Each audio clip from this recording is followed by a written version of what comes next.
Shalom kepada seluruh jemaat GBP Taman Firdaus dimanapun berada.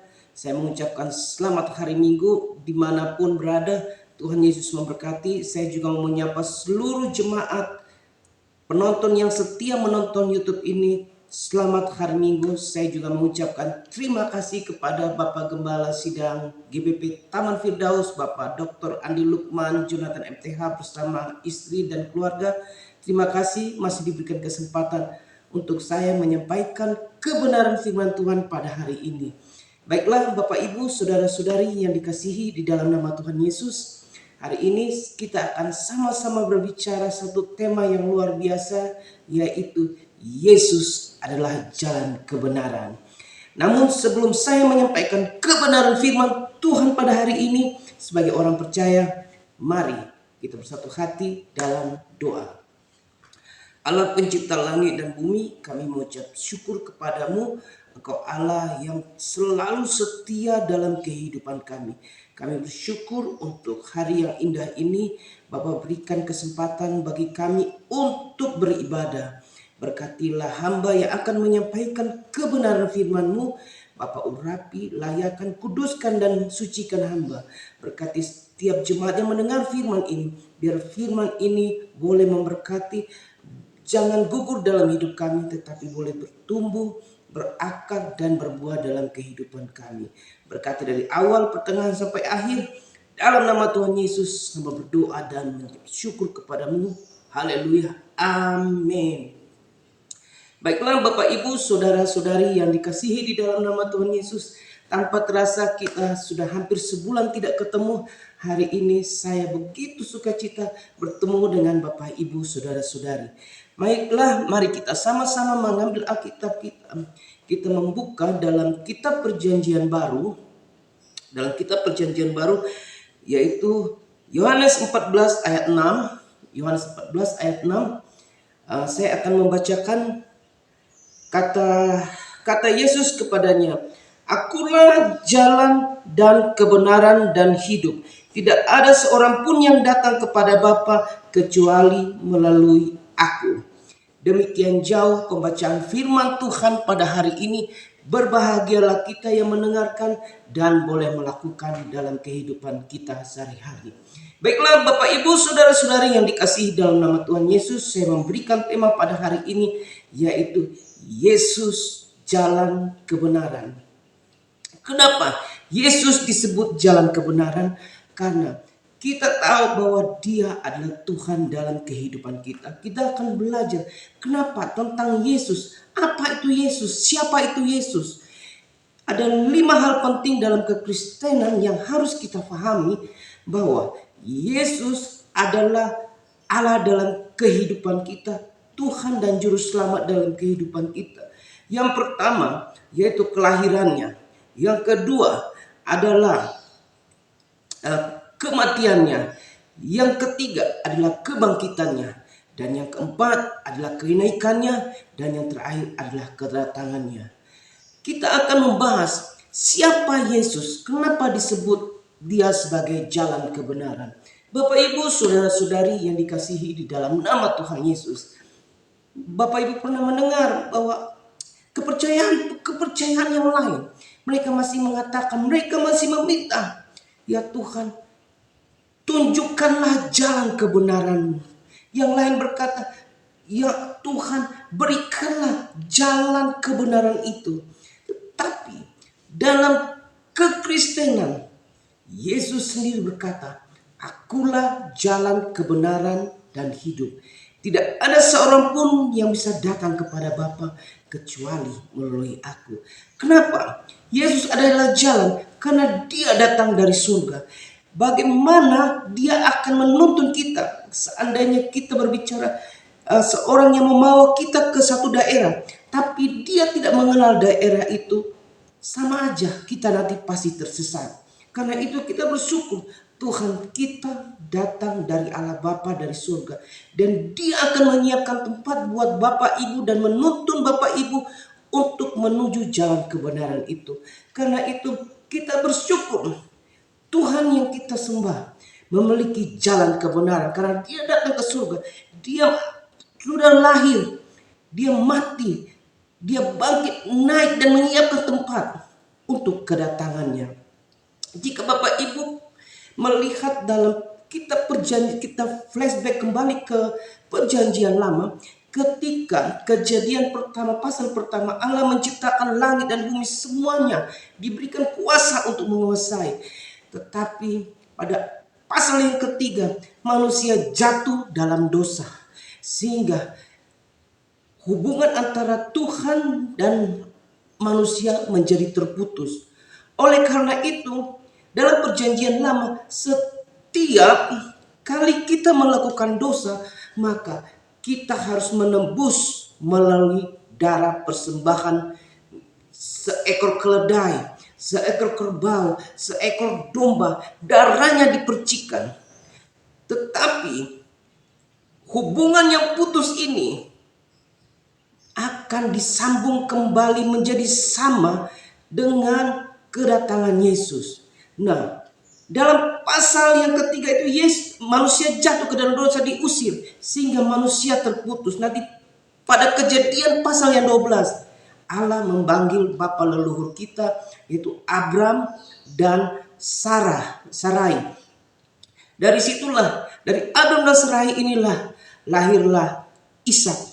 Dan dari Ishak inilah lahirlah Yakub. Dan dari Yakub inilah lahirlah 12 suku yang kita kenal sebagai suku Israel. Nanti Bapak Ibu bisa baca dalam kitab Kejadian pasal 29 ayat 31 sampai dengan Kejadian 30 ayat 24. Di situ anak-anak Yakub ada 12. Mulai dari yang pertama yaitu dari Ruben, yang kedua Simeon, yang ketiga Lewi, yang keempat Yehuda, Dan, Naftali, Gad, Aser, Isakar, Sebulan, Yusuf, dan Benyamin. Tetapi nanti setelah mereka pembuangan dari Mesir, mereka pembagian nama Lewi tidak mendapat bagian karena dia adalah milik Kristus. Makanya dalam pelayanan kita sebagai pelayan-pelayan Tuhan, kita disebut sebagai kaum Lewi. Nah, dari 12 itu Yusuf mendapat 2 bagian, yaitu menjadi anaknya 2 orang, yaitu Manase dan Efraim. Nah, Bapak Ibu saudara-saudara yang dikasihi di dalam nama Tuhan Yesus, bagaimana? Siapa itu Yesus? Kenapa dia disebut jalan kebenaran? Tidak ada satupun pemimpin dunia ini, kepercayaan manapun, yang kelahirannya sudah dinubuatkan ribuan tahun sebelumnya. Kelahiran Yesus, kedatangan Yesus ke dunia ini sudah dinubuatkan oleh ribuan tahun yang lalu. Dalam kitab perjanjian lama, dalam Mika 5 ayat 1 berkata, dalam Mika 5 ayat 1 berkata, tetapi engkau hai Betlehem Efrata, hai yang terkecil di antara kaum-kaum Yehuda, daripadamu akan bangkit bagiku seorang yang akan memerintah Israel, yang permulaannya sejak purbakala, dan sejak dahulu kala. Jadi pemerintahan Yesus itu sudah sejak purbakala. Nubuat Yesus, kelahiran Yesus sudah dinubuatkan jauh-jauh hari sebelum kedatangan. Jadi kalau kita baca dalam Alkitab, perjanjian lama itu berbicara tentang nubuat-nubuat yang akan terjadi dalam perjanjian baru. Nah, yang berikutnya, nubuat tentang Yesus, kita akan sama-sama baca dalam kita buka Alkitab tentang kelahiran Yesus dalam Yesaya 9 ayat 5 dan 6. Yesaya pasal yang ke-9 ayat 5 dan 6. Ayat 5 berkata, sebab seorang anak telah lahir untuk kita, seorang putra telah diberikan untuk kita, lambang pemerintahannya ada di atas bahunya, dan namanya disebutkan orang penasihat ajaib, Allah yang perkasa, Bapa yang kekal, Raja damai. Ayat yang ke-6, besar kekuasaannya dan damai sejahtera. Tidak akan berkesudahan di atas tahta Daud dan di dalam kerajaannya, karena ia mendasarkan dan mengokohkannya dengan keadilan dan kebenaran dari sekarang sampai selama-lamanya. Haleluya. Jadi, kenapa Yesus Kristus disebut jalan kebenaran? Karena nubuat tentang kelahirannya sudah dibicarakan ribuan tahun lalu. Karena manusia jatuh dalam dosa, dibutuhkan untuk menebus, untuk memperbaiki hubungan antara manusia dan Allah ini, dibutuhkan domba Allah yang suci, yaitu Yesus Kristus, untuk mengorbankan dirinya buat Bapak, Ibu, Saudara, dan saya. Karena itu, nubuat-nubuat ini dalam perjanjian lama sudah dilakukan ribuan tahun yang lalu. Jika kita membaca dalam Yesaya pasal yang ke-7, Yesaya pasal yang ke-7 ayat yang ke-14. Yesaya pasal ke-7 ayat 14. Sebab itu Tuhan sendirilah yang memberikan kepadamu suatu pertanda. Sesungguhnya seorang perempuan muda mengandung dan akan melahirkan seorang anak laki-laki, dan ia akan menamakan dia Immanuel.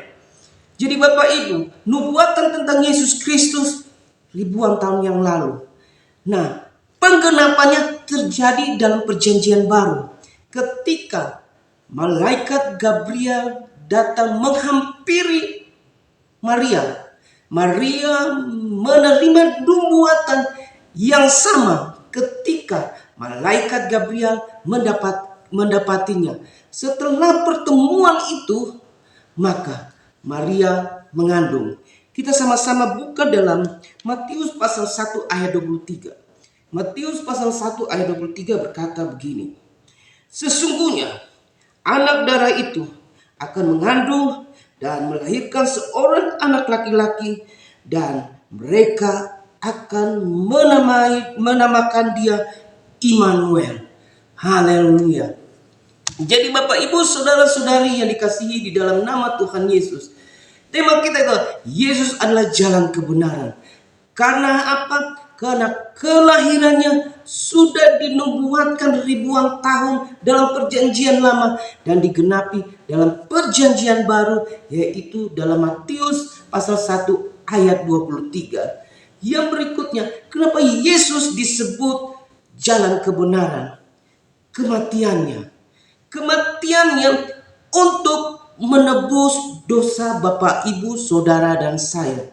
Dalam Yohanes 3 ayat 16 di situ dikatakan, karena begitu besar kasih Allah akan dunia ini, sehingga ia mengaruniakan anaknya yang tunggal, supaya barang siapa yang percaya kepadanya tidak binasa, melainkan peroleh hidup yang kekal. Oleh karena itu, setelah Yesus datang di dunia, dia mengalami kematian. Untuk apa? Untuk menebus dosa Bapak, Ibu, Saudara, dan saya. Untuk memperbaiki hubungan yang putus, sehingga disambung lagi oleh Yesus untuk menjadi hubungan yang selama ini terputus, maka disambung Yesus sebagai jembatan penyambung antara manusia dan Allah. Yang nanti hari Jumat besok kita akan merayakan Jumat Agung. Jumat Agung adalah kematian Yesus Kristus. Nah, oleh karena itu kita percaya, kita bersyukur memiliki Allah yang luar biasa, Allah yang dahsyat, Allah yang tidak pernah meninggalkan umatnya. Dia datang ke dunia untuk menembus Bapak, Ibu, Saudara, dan saya dengan darahnya, menyucikan, menebus kita dari setiap dosa-dosa kita. Oleh karena itu kita bersyukur Yesus adalah jalan kebenaran. Yang ketiga, yaitu kebangkitannya. Yang pertama, kenapa Yesus disebut dengan jalan kebenaran? Karena kelahirannya sudah dinubuatkan ribuan tahun sebelum kedatangannya. Yang kedua adalah kematiannya. Kematiannya untuk menebus dosa Bapak, Ibu, Saudara, dan saya. Yang ketiga yaitu kebangkitannya. Kebangkitannya Yesus mengalahkan kuasa kegelapan. Di manakah pemimpin dunia yang sudah mati tetapi dia bisa bangkit? Hanya Yesus, Tuhan dan Juru Selamat kita. Satu-satunya pemimpin di dunia ini yang sudah mati dan bangkit pada hari yang ketiga. Kita akan sama-sama akan membaca tentang kebangkitan Yesus. Kita akan sama-sama buka dalam 1 Korintus pasal yang 15, pasal 1 Korintus pasal 15 ayatnya ke-54. 1 Korintus 15 ayatnya yang ke-54b sampai dengan 55. Di sini dikatakan begini. Maut telah ditelan dalam kemenangan. Hai maut, di manakah kemenanganmu? Hai maut, di manakah sengatmu? Yesus sudah mengalahkan maut. Tidak ada pemimpin di dunia ini yang bisa mengalahkan maut. Hanya Yesus, satu-satunya yang bangkit dari kematian orang mati, menunjukkan bahwa Dia adalah Tuhan, Allah itu sendiri yang sudah mengalahkan maut. Hai maut, di mana sengatmu? Yang keempat, kenaikan Yesus Kristus. Jadi kelahiran, kematian, kebangkitan, dan kenaikan. 1 Korintus 15 ayat 4 sampai 6 di sini dikatakan begini. 1 Korintus 15 ayat 4 sampai 6 dikatakan begini, bahwa Ia telah dikuburkan dan bahwa Ia telah dibangkitkan pada hari yang ketiga sesuai dengan kitab suci, bahwa Ia telah menampakkan diri kepada Kefas dan kemudian kepada ke-12 muridnya. Sesudah itu Ia menampakkan diri kepada lebih dari 500 saudara sekaligus. Kebanyakan dari mereka masih hidup sampai sekarang, tetapi beberapa di antaranya telah meninggal. Nah, yang ke ayat 6 ini banyak yang bertanya, bagaimana mereka? Apakah mereka masih hidup sampai sekarang? Jadi Bapak, Ibu, saudara-saudari yang dikasihi di dalam nama Tuhan Yesus, kebangkitan Yesus itu setelah 40 hari. Kenaikan Yesus itu adalah setelah kebangkitan Yesus Kristus. Dia nanti sebelum dia naik ke surga, dia setelah 40 hari. Makanya nanti setelah 40 hari Yesus naik ke surga, diberikanlah turunnya Roh Kudus dan perintah amanat agung untuk menyebarkan kabar keselamatan. Nah, banyak yang bertanya, beberapa orang pernah bertanya kepada saya dalam 1 Korintus 15 ayat 6 ini. Sesudah itu Ia menampakkan diri kepada lebih dari 500 saudara sekaligus. Kebanyakan dari mereka masih hidup sampai sekarang, tetapi beberapa di antaranya telah meninggal. Saya pernah bertemu dengan beberapa teman, mereka tanya, ini firman ini bagaimana? Sedangkan ditulis bahwa beberapa orang masih hidup sampai sekarang. Berartinya umurnya udah berapa tuh? Saya menjelaskan bahwa kita harus mengerti bahwa Yesus itu lahir pada abad pertama. Abad pertama, makanya disebut tahun Masehi. Abad pertama, Yesus lahir pada tahun pertama, makanya disebut dengan abad pertama, tahun pertama. Nah, kematian Yesus itu pada tahun ke-33 abad pertama Masehi. Nah, kenapa disebut mereka masih hidup sampai sekarang? Paulus menulis surat Korintus ini ketika setelah Yesus meninggal pada tahun 33, tahun 52 baru Paulus menulis, berarti ada selisih 19 tahun dari setelah Yesus meninggal. Berarti firman ini memang jadi dalam selisih 19 tahun ini ada beberapa orang yang masih hidup sampai sekarang. Artinya waktu Paulus menulis surat Korintus ini sehingga masih hidup, tetapi beberapa orang sudah meninggal. Jadi kita harus memahami maksud dari tulisan seperti itu. Nah, kenaikan itu sebelum Yesus naik ke surga, dia bertemu dengan beberapa muridnya, dia mengumpulkan. Dan disitulah diberikan amanat agung dan pergi untuk mengabarkan kabar keselamatan. Kita akan sama-sama membaca dalam kitab Markus 16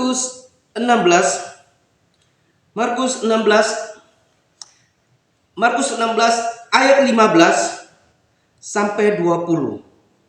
Markus 16 ayat 15 sampai 20. Begini bunyinya. Lalu ia berkata kepada mereka, ia adalah Yesus. Maksudnya, lalu Yesus berkata kepada murid-muridnya, pergilah ke seluruh dunia, beritakanlah Injil kepada segala makhluk.